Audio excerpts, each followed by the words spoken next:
भावली पर्यटक मारहाण प्रकरणामध्ये 9 जणांना अटक झाली आहे। एक जण अद्यापही फरार आहे आणि त्याचा पोलीस शोध घेत आहेत। रात्रभर मागोवा घेत पोलिसांनी आरोपींना बेड्या ठोकलेल्या आहेत। आताची महत्त्वाची बातमी आपण पाहतोय।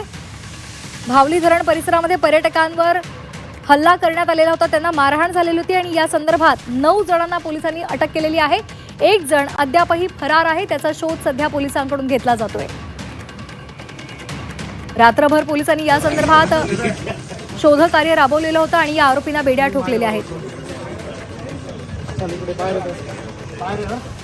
आपण योगेश खरे आमचे प्रतिनिधी आपल्या सोबत जोडले गेलेले आहेत। योगेश, काय सध्याचे अपडेट्स आहेत?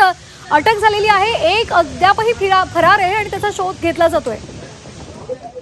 खरे एकूण या प्रकरणामध्ये 5 ते 7 जणांनी मिळून या पूर्ण कुटुंबाला त्रास दिलेला होता, कुटुंबाला मारहाण करण्याचा प्रयत्न केला होता आणि इतकंच नाही तर गाडी, त्यांची जी गाडी होती ती गाडीचे काचही फोडलेले होते आणि त्यांचा पाठलाग केला होता।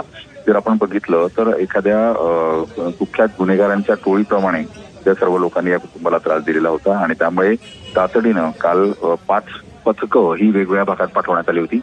त्यातल्या काही पथकांनी 9 जण आतापर्यंत ताब्यात घेतलेले आहेत। मात्र यातला जो मेन ज्याचा व्हिडिओ व्हायरल झालेला आहे, जो बाईकवर आपल्याला मारताना दिसतो आहे, तो मात्र या ठिकाणी फरार झालेला आहे। तो कुख्यात गुन्हेगार आहे, एका मर्डरच्या गुन्ह्यामध्ये तो जामिनावर आहे आणि तो पालघर जिल्ह्यामध्ये पळून गेल्याचं समोर येतं आहे। पोलीस त्याच्या मागावर आहे। मात्र 9 जण जे पकडण्यात आले ते सर्व इगतपुरी तालुक्यातील नांदगाव सदो या गावातले आहेत।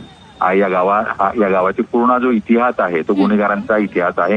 गुन्हेगारी टोळ्या मोठ्या प्रमाणात या गावांमध्ये लपतात आणि गुन्हेगारी प्रत्येक कुटुंबामध्ये गुन्हेगारी प्रवृत्तीची लोक आहेत, आता म्हटलं मुलं आहेत आणि आता पोलिसांनी याबाबत कठोर कारवाई केलेली आहे। या सर्वांना या ठिकाणी आता ताब्यात घेऊन त्याच्यावर अटकेची कारवाई सुरू केली। धन्यवाद योगेश, आपण दिलेल्या संपूर्ण सविस्तर माहितीसाठी।